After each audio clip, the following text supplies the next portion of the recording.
I still remember that morning in 1990, the air crisp with the smell of wet leaves and the faint hum of factory sirens echoing across Harrisburg. I was 28 then, freshly appointed as a government officer in the Department of Commerce. It was the kind of job people in my small town could only dream of secure, respectable, and drenched in the pride my father had always wanted for me. I thought I had made it. I thought the world was mine to shape. I was living alone in a small apartment near Walnut Street. It was quiet, humble, but it smelled of new beginnings. Every morning, I'd walk to work, my briefcase tucked close to my chest, feeling that fierce independence that only youth can bring. I didn't know that somewhere in that same city, a pair of eyes had already been watching me, measuring my habits, tracing my roots, waiting for the perfect moment to step into my life. It started innocently, as most tragedies do. His name was Aaron Tall, clean-cut, with that kind of easy smile that made you forget where you were. I met him at a small community fundraiser. He said he was working as a researcher at a logistics firm that occasionally partnered with the government. He was polite, thoughtful, and strangely interested in my work. I remember thinking it was flattering. For once, someone was asking me about my ambitions instead of asking when I planned to settle down. We started meeting often after that. Coffee at the corner cafe, walks by the Susquehanna River on breezy evenings, sometimes just sitting in silence, watching the water catch the light. He had a way of making me feel seen, like every word I said mattered. I told him about the projects I was handling, non-classified, or so I thought, and about the internal politics that sometimes made me feel small. He listened like he cared, his eyes never wandering, his voice calm and patient. A few weeks later, he started showing up outside my office to drive me home. At first, I told him it wasn't necessary, that I could manage, but he insisted, saying the city wasn't as safe as it used to be. There was something so gentle in the way he said it that I stopped resisting, and little by little, he became a part of my routine. By spring, I was in love, the kind of love that makes you reckless and blind. He'd bring me tulips every Friday. Always yellow, he said they matched the warmth in my eyes. He'd cook for me in my kitchen, humming softly to some tune I never quite recognized. I remember one night, as we danced in the dim light of my living room, he whispered that he wanted to build a life with me. I believed him, every word, every touch. Then, things started to shift, subtle at first, like shadows moving behind a curtain. He began asking more about my work, about the people above me, about certain documents that had crossed his desk by mistake. I brushed it off as curiosity. After all, he was in logistics. Maybe it was normal. But one evening, when he asked about a new export agreement with a foreign country, a file that hadn't even left my department yet, I felt something cold crawl up my spine. I laughed it off, but that night I couldn't sleep. I stared at the ceiling, wondering how he knew. The next day, I checked the document logs at work. Someone had accessed my section's files after hours. No names, no trace, just a timestamp.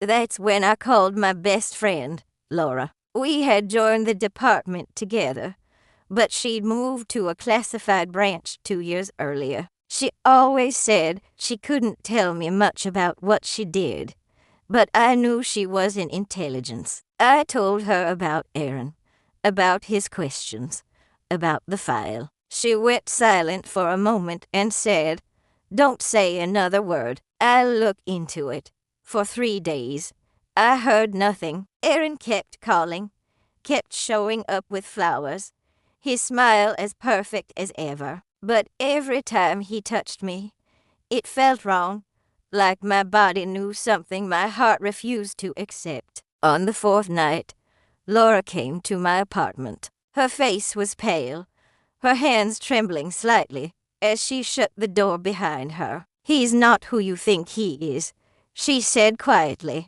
"His name isn't Aaron. His real name is Victor Sergei. He's been under surveillance for months. He's a foreign operative."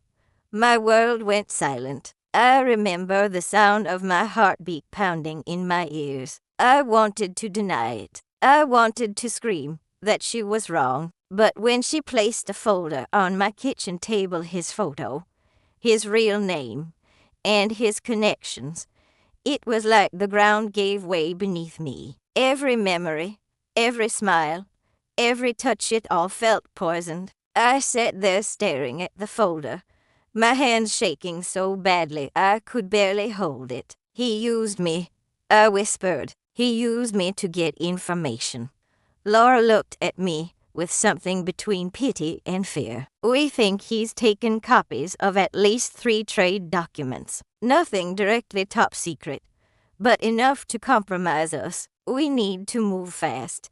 I remember standing by the window that night, watching the city lights blur through my tears. The man I loved, the one I trusted with everything, had been a ghost, a lie. But even as I told myself to hate him, my heart refused to obey. I kept replaying his laughter, the way he said my name, the softness in his eyes when he looked at me. Was that all fake too? Or did he love me in some twisted way, even as he betrayed me? Laura wanted to report him immediately, but I begged her for one night. I needed to see him, to look into his eyes and ask why. She hesitated, but agreed, under one condition: she'd be watching. When Aaron came to my apartment the next evening, I greeted him like nothing was wrong. I smiled, cooked dinner, and even poured him his favorite red wine. Inside, I was breaking apart, holding myself together with a thin thread of rage. At one point, he reached for my hand and said, "You've been distant. Is something wrong?" I looked at him, and for the first time, I saw the flicker of calculation behind his charm. I smiled faintly and said, "I just have a lot on my mind." He nodded, pretending to understand, his hand tightening around mine. But then he said something that made my blood run cold. "You know, sometimes we're asked to make choices for the greater good, even if they hurt the people we care about." My throat went dry. That was it, his confession, wrapped in philosophy. After he left, Laura called me. "We can't wait anymore," she said. "He's moving files tonight. We're setting up surveillance." That was the night everything changed, the night my love story turned into a manhunt. That night felt endless. The streets of Harrisburg glowed under the orange lamplight, the air heavy with that uneasy silence before a storm. I sat by the window, watching the drizzle hit the glass, waiting for Laura's call. Every second stretched, my chest tight with a mix of fury and heartbreak. Love and hate were wrestling inside me, and I didn't know which one would win. When the phone finally rang, I nearly dropped it. Laura's voice was low, clipped. "He's moving. Our agents saw him near the Federal Archives building. You were right, he's after something big. Stay put, stay put." As if I could, I grabbed my coat, my pulse pounding. I told myself it was about justice, but deep down,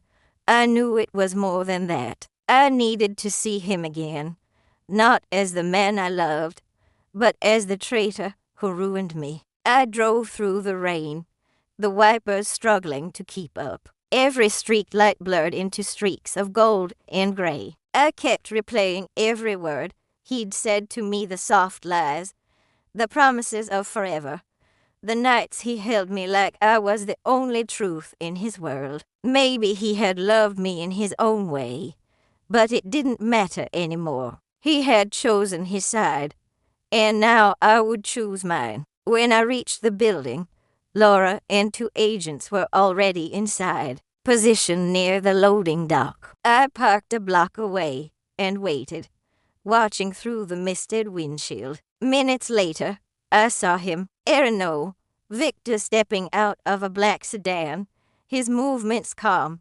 precise. He wore that same coat I'd once wrapped my arms round on cold nights. I could barely breathe. He entered through the side door, a briefcase in hand. Laura's voice crackled through the radio. He's inside. We've got eyes on him. Do not engage.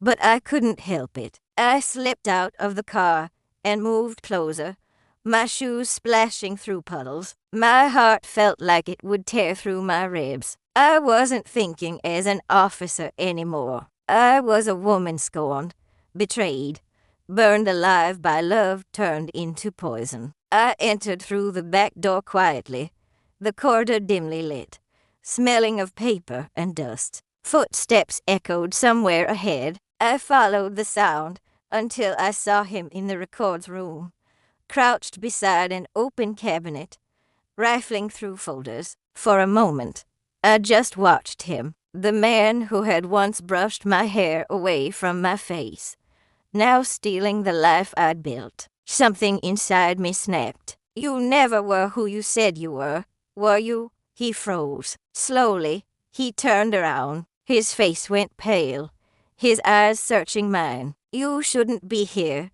Neither should you. I shot back. Was any of it real, Victor? The dinners, the nights, the promises. He took a step closer, his voice low. You wouldn't understand. Try me, he sighed, the briefcase still in his hand. I was sent here long before I met you. You were supposed to be a target, nothing more. But things changed. I didn't plan to fall in love with you.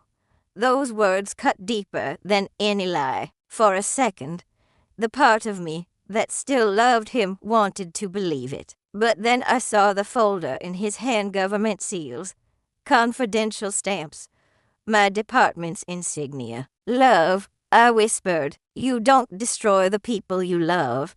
He hesitated, his expression breaking just slightly. You think I wanted this? Then stop, I said, stepping forward. Put it down. And this now. He looked at me like a man standing at the edge of a cliff, torn between the fall and the climb back. For a heartbeat, I thought he might surrender. But then he turned toward the exit. Instinct took over. I lunged forward, grabbing his arm, struggling for the briefcase. Papers spilled out, fluttering across the floor like wounded birds. He pushed me back, not hard enough to hurt, just enough to get away. You don't know what you're doing, he yelled. Oh, I know exactly what I'm doing, I said, pulling out the small transmitter Laura had given me earlier that day. I pressed the button. Now it's your move. Within seconds, the sound of boots echoed through the corridor. Laura's team stormed in, guns raised, shouting commands. Victor froze, eyes darting between me and the agents. For a moment, I saw a flash of pain cross his face. Regret. Maybe, but it was gone just as fast. He dropped the briefcase, raised his hands, and surrendered. As they cuffed him, he looked at me one last time, not with anger, not with hate, just sorrow. You'll never know how much I wish things had been different, he said. And in that moment, I believed him. That was the cruelest part. They took him away, and I stood there, surrounded by scattered papers and broken memories. Laura came up beside me, touching my shoulder gently. You did the right thing, she whispered. I nodded, but I couldn't speak, because doing the right thing had never felt so wrong. The investigation went on for weeks. His network was dismantled, his reports confiscated. He'd been working under deep cover for years, infiltrating multiple departments. My name was cleared, but whispers followed me everywhere. Some said I was careless. Others said I was brave. None of them knew the truth, that I was just a fool in love, caught between duty and heartache. Months passed. I kept working, burying myself in files and reports, trying to rebuild the pieces of the woman I used to be. But some nights, when the office was empty and the rain tapped against the windows, I'd think of him, of his laugh, his voice, his warmth. One evening, Laura visited again. She brought me a small envelope, sealed and unmarked. It came through the consulate. She said softly, "From him." My hands trembled as I opened it. Inside was a single note, written in his neat handwriting. "I never lied about how I felt. I hope one day you forgive me, not for what I did, but for what I made you lose." I sat there staring at it, tears blurring the ink. Forgive him? I didn't know if I could, but part of me already had, because love doesn't just vanish, it lingers, like the echo of a song you can't stop hearing. Years later, after I retired, I found myself telling this story to my grandson. He asked me why I sounded sad even though I caught the bad guy. I smiled and said, "Because sometimes catching the bad guy doesn't mean you win. Sometimes you just lose slower." He laughed, thinking it was a joke, but I knew better. Every now and then, when I walk past the river where we used to sit, I still feel him beside me. The spy who loved me, the man who broke me and taught me that love can be both the weapon and the wound. I caught him. I did my duty, but a part of me will always remember the boy who brought yellow tulips on Fridays, the boy who held me like I was his truth, even when he was living a lie. And that, my dear, is how love and betrayal danced through my life in the year 1990. How I learned that sometimes the heart doesn't heal, it just learns to beat around the scar.